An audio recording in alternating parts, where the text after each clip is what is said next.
I'll never forget the call that made me quit. It was a Tuesday afternoon, and I was calling about a past due credit card balance. The debtor was a man named Robert, 62 years old, living on Social Security. He owed $12,384. Minimum payment due, $347. He'd already been late for 3 months. When he answered the phone, his voice was shaking. "I can give you $47, he said. "That's all I have left after rent and medication. Please don't sue me." I looked at my screen. His payment history showed he'd been making payments for 19 years. 19 years of minimum payments on a card he'd opened with a $3,000 balance. He'd paid over $28,000 in total, more than 9 times what he'd originally borrowed, and he still owed $12,000. The interest, the fees, the compound debt, it had consumed his entire adult life. My supervisor was listening to the call. I knew what she expected me to do: refuse the $47, threaten legal action, pressure him into borrowing from family or taking out another loan to pay us. But I couldn't do it.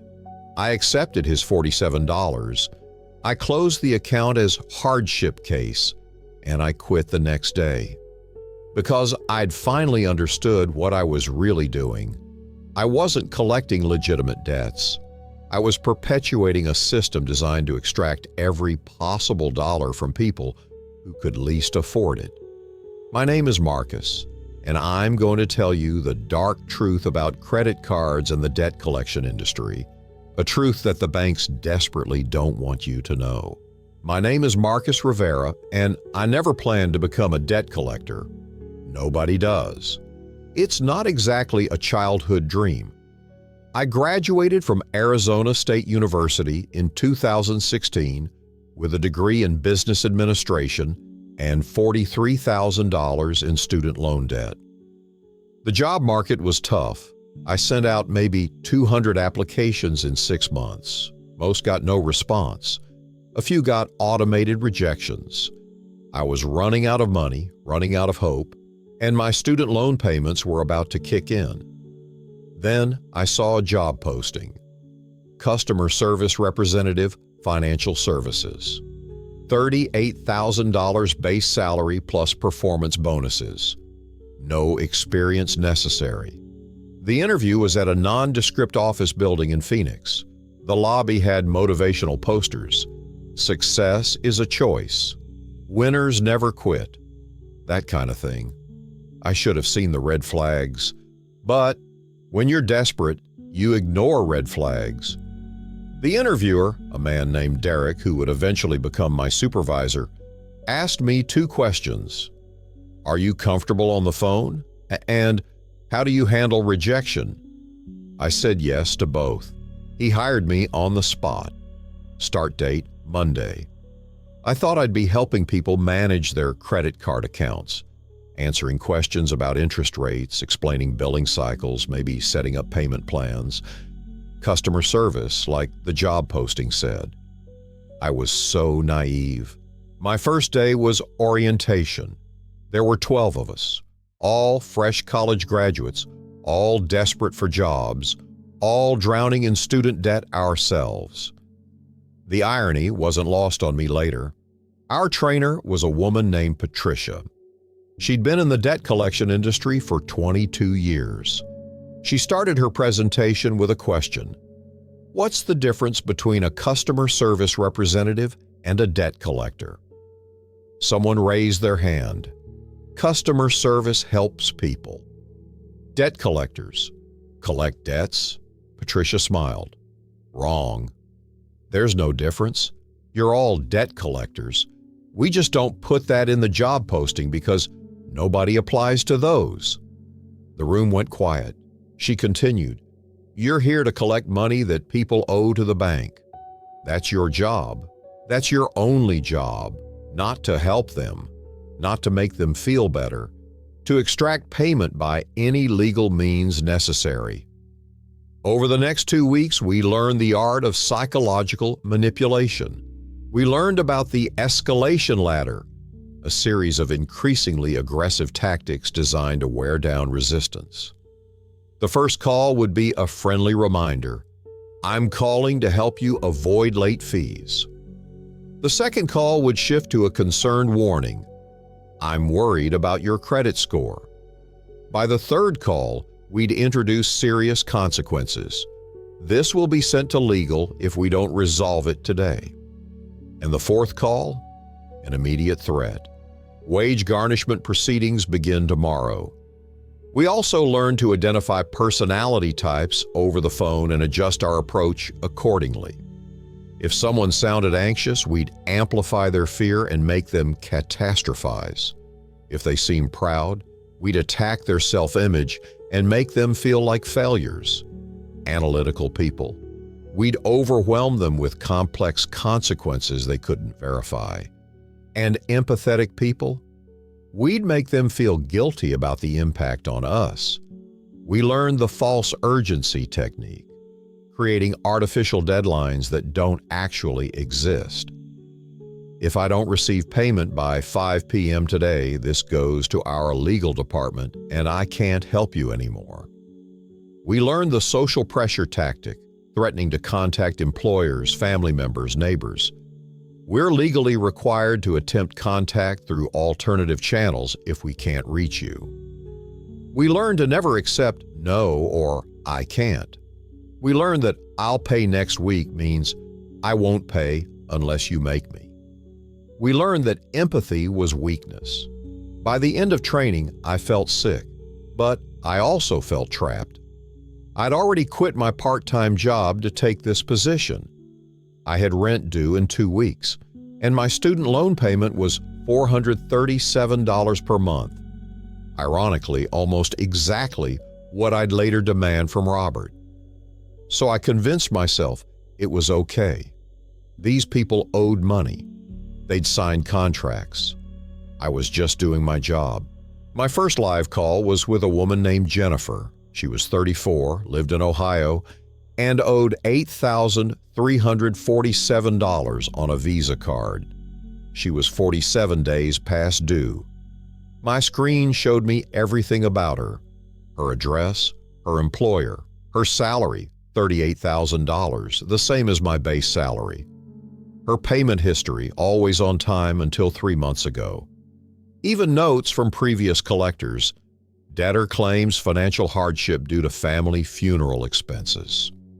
Resistant to payment arrangements, Patricia was monitoring my call, ready to coach me through it. I dialed. Jennifer answered on the second ring. "Hello?" "Hi, Jennifer. This is Marcus calling from Customer Account Services regarding your Visa account ending in 4782.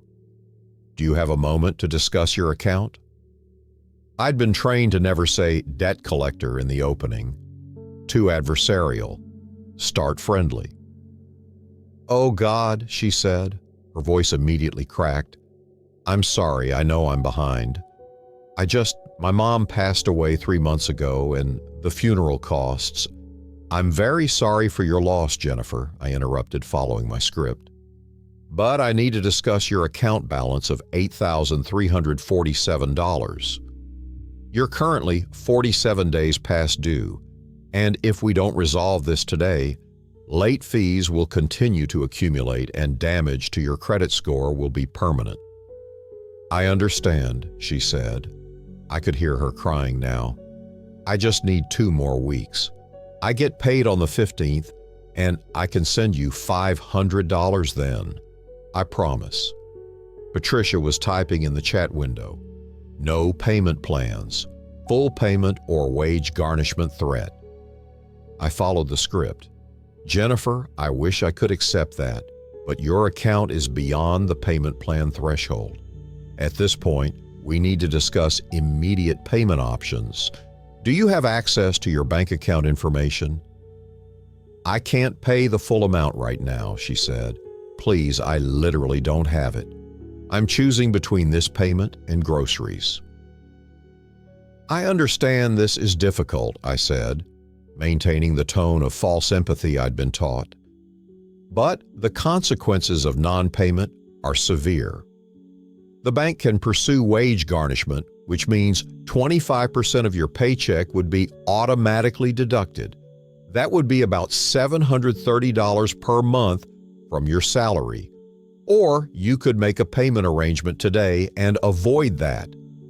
This was a lie.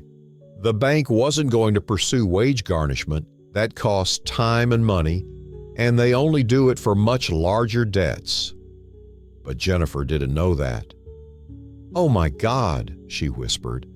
"I can't lose that much from my paycheck. I can give you $500 right now from my checking account, but that's everything I have until the 15th.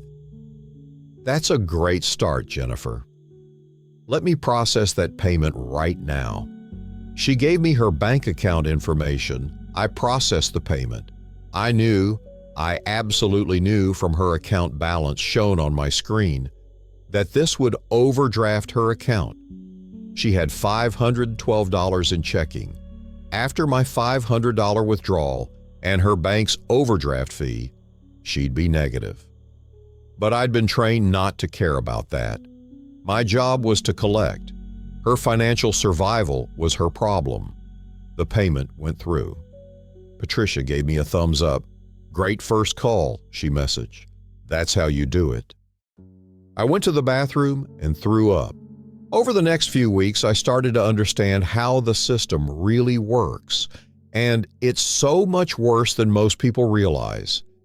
Here's what they don't tell you when you apply for a credit card. Credit card companies don't make most of their money from annual fees or swipe fees. They make it from interest, specifically from people who carry balances and make minimum payments. A person who pays off their balance every month is called a deadbeat in the industry. Seriously, that's the actual term, because they don't generate profit. They're using the credit card as a short-term loan and paying it back before interest accrues. But someone who carries a balance, that's a revolver. That's the customer they want, because a revolver will pay interest for years, maybe decades. Here's the math that made me realize how dark this is. Let's say you have a $5,000 credit card balance at 24% APR, which is average. If you pay only the minimum payment, usually 2% of the balance or $100, here's what happens. You'll pay for 40 years. Yes, 40 years. You'll pay $14,000 in interest alone. Your total payment will be $19,000 for a $5,000 debt. But it gets worse, because credit card companies are brilliant at keeping you in that cycle. They set minimum payments deliberately low, just enough to cover interest plus a tiny amount of principal. So you feel like you're making progress, but you're barely moving. They send you convenience checks in the mail with messages like, "Use this to pay off other debts." Except it's just moving debt from one credit card to another, often at a higher interest rate.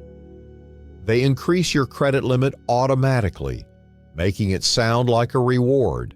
Congratulations. You've been approved for a credit increase to $8,000. But it's actually a trap because people with higher limits spend more. They offer skip-a-payment promotions telling you to take a break this month, except interest still accrues and you fall further behind. Every single feature is designed to keep you paying interest, not to help you, to trap you. As I made more calls, I learned the full arsenal of psychological tactics we used, and they were brutal. First, there was the false urgency deadline. We'd say things like, "I can only offer this settlement until 5 p.m. today." After that, it goes to legal. This was almost always false. There was no hard deadline, but urgency makes people panic and pay. Then there was the third-party threat. We'd tell people, "If I can't reach you, I'm required to attempt contact through your employer." This is technically legal under the Fair Debt Collection Practices Act, but The way we phrased it made it sound like we'd call their boss and announce their debt to the entire office. We wouldn't, but they didn't know that. We'd use what I call the credit score catastrophe. We'd say, every day you don't pay, your credit score drops. You'll never get a mortgage, never get a car loan, never rent an apartment. All exaggerated. Yes, late payments hurt credit scores, but we made it sound like one missed payment would destroy their life forever. There was the fake lawsuit threat. This account will be forwarded to our legal department for litigation. Most accounts never went to actual lawsuits. It's too expensive. But the threat worked because people are terrified of being sued. And then there was the guilt trip. This one was insidious. We'd say things like, "I'm trying to help you here. I've been on the phone with my supervisor for 20 minutes fighting to get you a better deal. Don't make me go back and tell her you refused." Complete fiction. But it made debtors feel obligated to us personally. The worst part? We tracked which tactics worked on which people. Our software had notes on every debtor. If someone had responded to guilt trips before, that's what we'd use. If they responded to fear, we'd use fear. We were literally running psychological experiments on desperate people. You'd think debt collectors focus on people who can actually pay. You'd be wrong. We targeted the most vulnerable because they were the easiest to manipulate. Elderly people on fixed incomes were prime targets. They were terrified of losing their Social Security or Medicare. We'd imply, without directly stating, that their benefits were at risk. It wasn't true, but they'd pay. Single mothers were easy targets too, because they were terrified of anything that might affect their children. We'd hint that Child Protective Services might get involved if they had financial instability. Again, completely false, but it worked. People with mental illness were what we called gold mines. Anxiety disorders, depression, PTSD, these conditions made people extremely susceptible to fear tactics. We could hear it in their voices. Panic attacks on the phone were common. We were trained to push through them. Recent immigrants were vulnerable because they didn't understand the American legal system. We'd use complex legal jargon and make them think deportation was possible for unpaid debt. It's not. But they didn't know that. And people with medical debt, they were easy because they were already in crisis. Medical emergencies often led to credit card debt because people had to choose between health and finances. We'd call while they were still recovering, still vulnerable, still terrified. I remember a woman who'd racked up $15,000 in credit card debt paying for her son's cancer treatment. The insurance denied some claims. She used credit cards to cover the difference. Her son survived. But she'd be paying for his survival for the rest of her life. When I called her, she broke down. "I saved my son's life," she sobbed, "and now I'm being punished for it." I collected $800 from her that day. My supervisor praised me for persistence. I felt like a monster. Here's something most people don't know. Debt collectors work on quotas. We had to collect a certain amount each month or we'd be fired.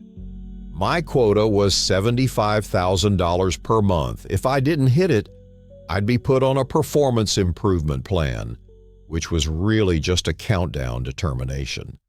This created a perverse incentive structure. We weren't encouraged to find fair solutions.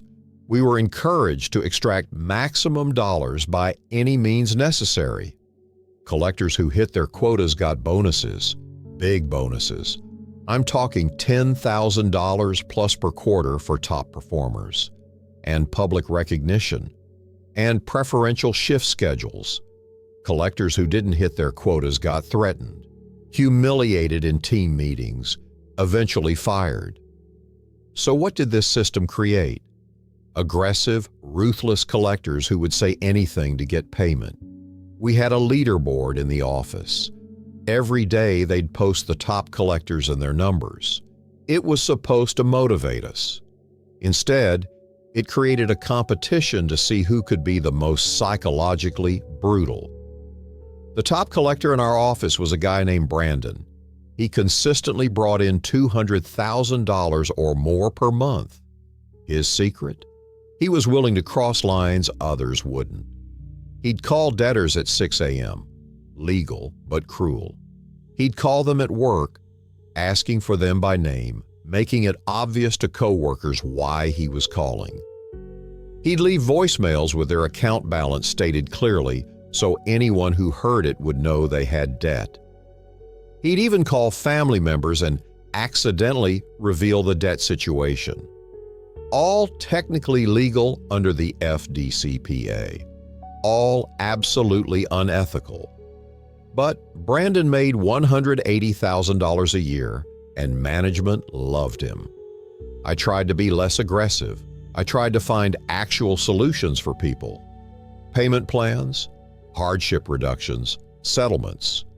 And I consistently struggled to hit my quota. By month 4, I was on the performance improvement plan. My supervisor made it clear, become more aggressive or get fired. So I became more aggressive. In my 5th month, I had my worst week. On Monday, I made a 72-year-old veteran cry because I threatened to garnish his disability benefits. He'd been on time with payments for 8 years until his wife got Alzheimer's and needed full-time care. He gave me $200 he'd saved for her medication. Tuesday, I collected $1,500 from a college student who had to drop out of school to pay the debt. She'd used the credit card for textbooks.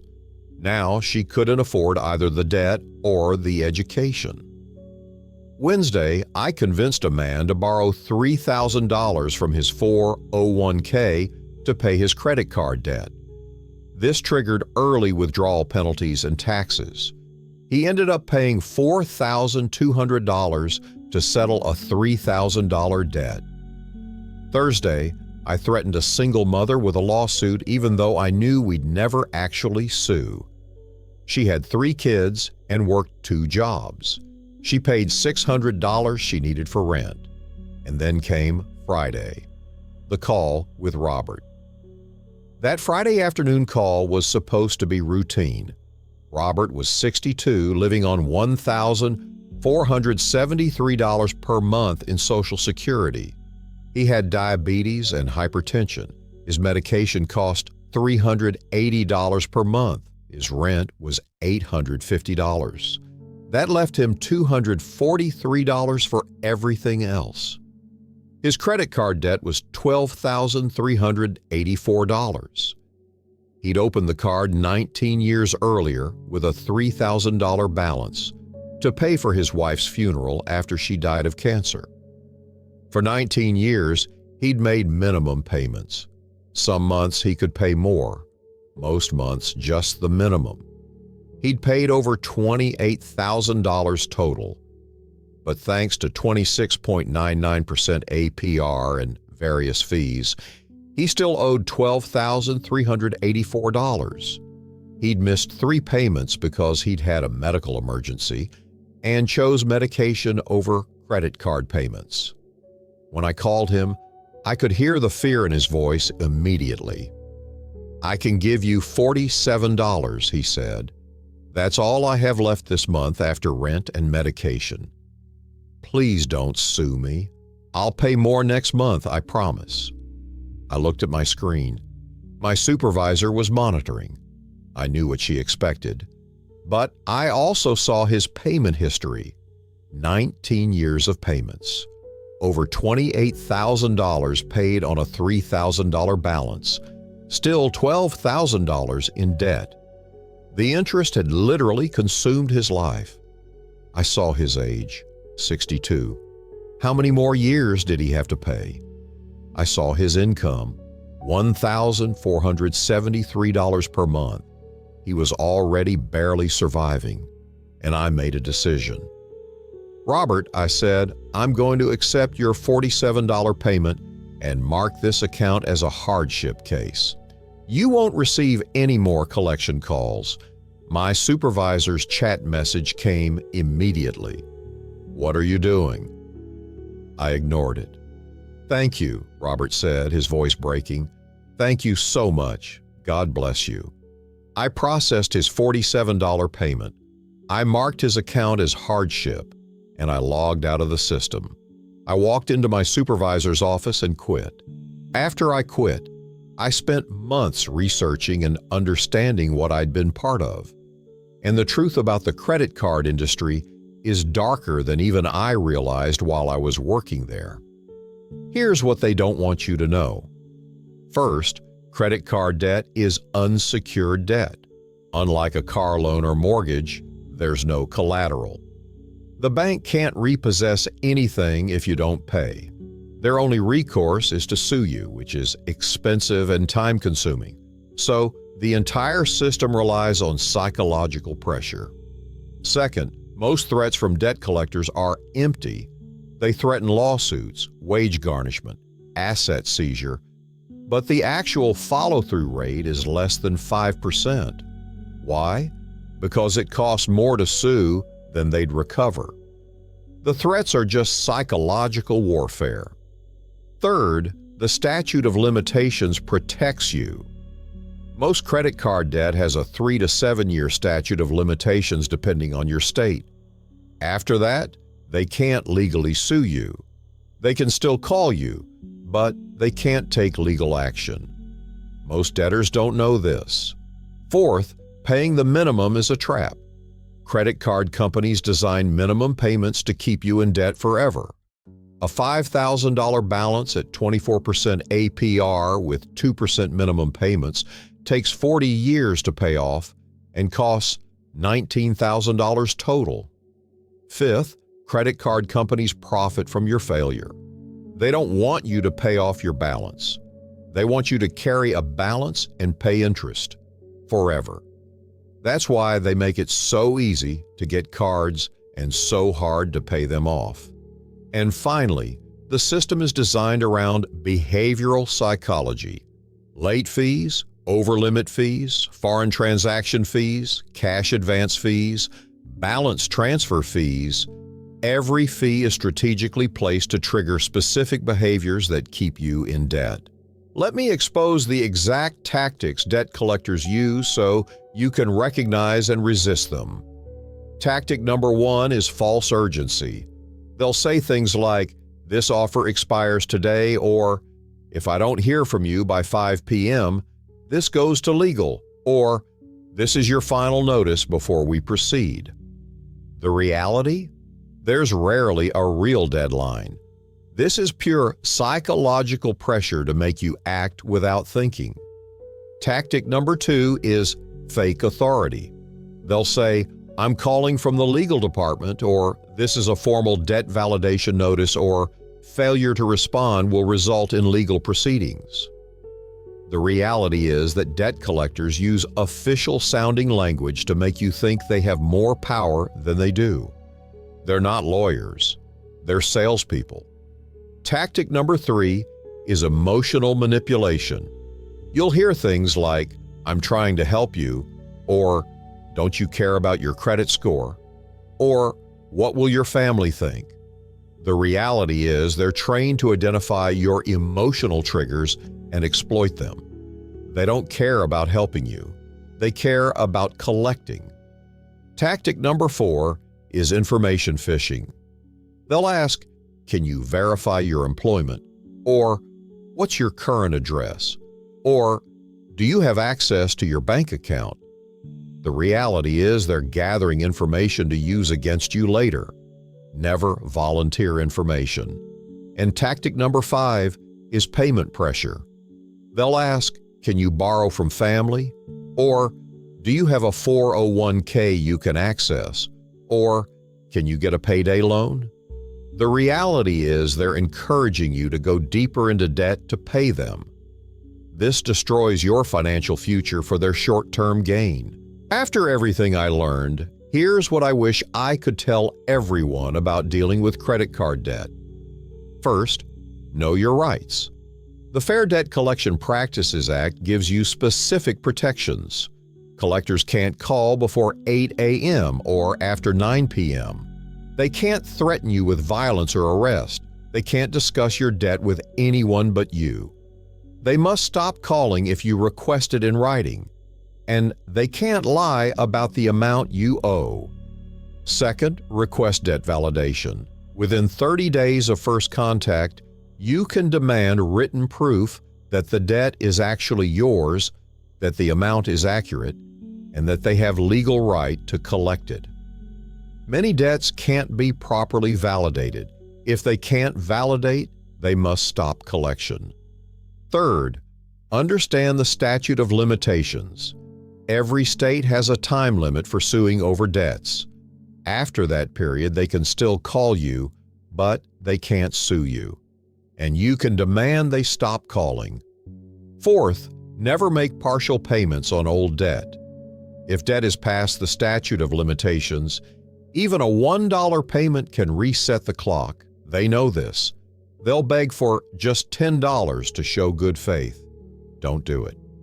Fifth, negotiate settlements. Credit card companies often sell old debts for pennies on the dollar. If you're contacted by a debt buyer, the debt was probably purchased for 3 to 5 cents per dollar. They'll settle for 20 to 40 cents on the dollar.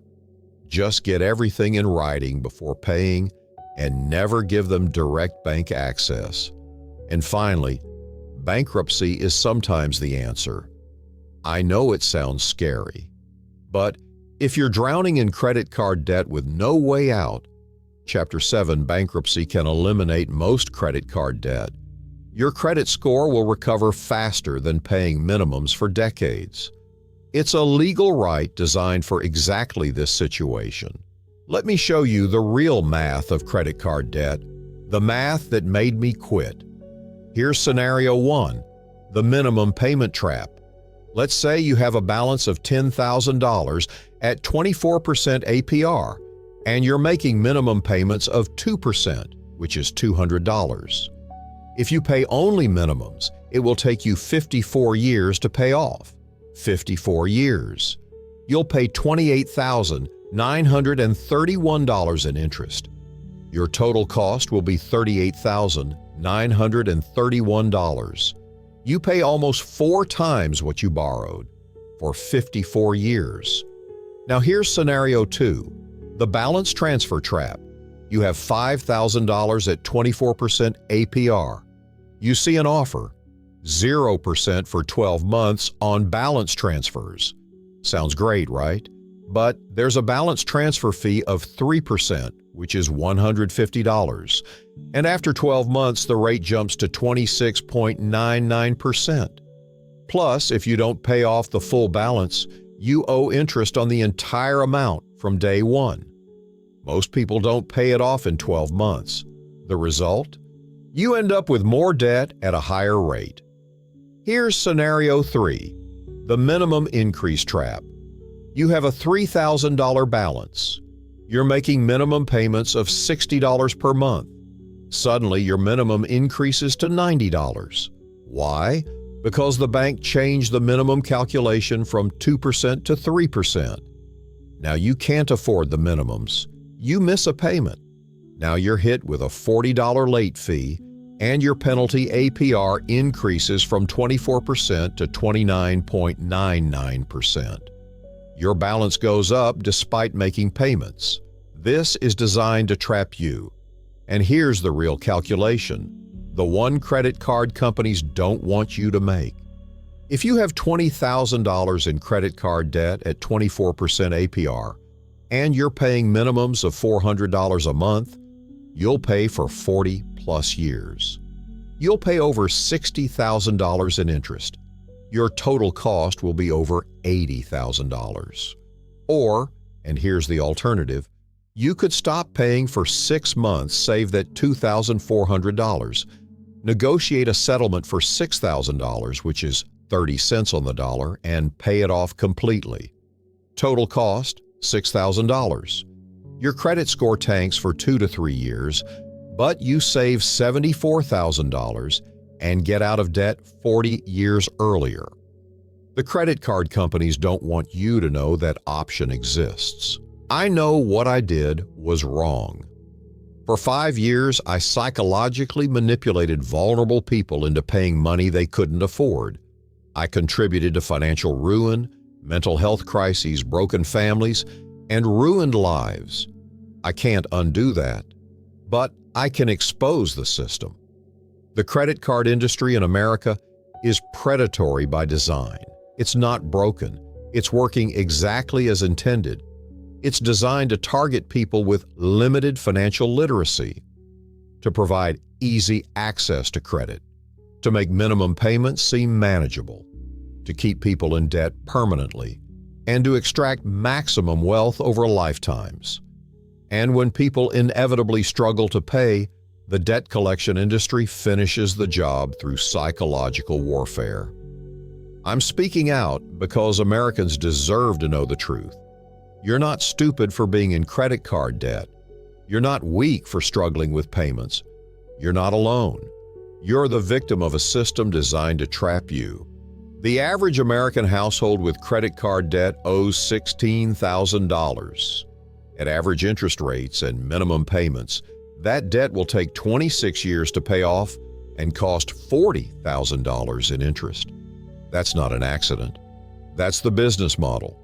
Remember Robert, the 62-year-old on Social Security who'd been paying on a $3,000 debt for 19 years? After I quit, I looked up public records about his account. I wanted to know what happened after I marked it as hardship. The bank wrote off his remaining $12,000 balance as a loss. They took a tax deduction for it. Robert never had to pay another cent. All those years of threatening him, pressuring him, terrorizing him. And in the end, the bank just wrote it off. Because even they knew you can't get blood from a stone. If they could have just written it off years earlier, Robert would have had a dignified retirement. Instead, he spent 19 years in fear, paying $28,000 he didn't have for a debt the bank eventually forgave anyway. That's the system. That's the cruelty. It's been 3 years since I quit. I work in financial counseling now, helping people escape debt traps. I make less money, but I sleep at night. I hear stories every day that remind me of my time as a collector. People trapped in cycles they don't understand, terrified of collectors, ashamed of their debt, convinced they're failures. I tell them the truth. The system failed them, not the other way around. I teach them their rights. I show them the math. I help them negotiate settlements. I walk them through bankruptcy when necessary. And I keep exposing the industry. Because the credit card companies don't want you to know how the game really works. They profit from your ignorance, your shame, your fear. But now you know. You know that minimum payments are traps. You know that collectors are using psychological warfare. You know that most of their threats are empty. You know that you have rights. You know that there are ways out. The question is, what are you going to do with this knowledge? Are you going to keep playing a game that's rigged against you? Or are you going to opt out, fight back, and reclaim your financial freedom? I spent 5 years as a weapon in the debt collection industry. I saw the damage from the inside. I participated in it, and I'm spending the rest of my career trying to undo that damage. This is my confession. This is my apology. And this is my warning. The credit card industry is not your friend. Debt collectors are not trying to help you. The system is designed to trap you. But now you know how it works. And knowledge is power. Use it.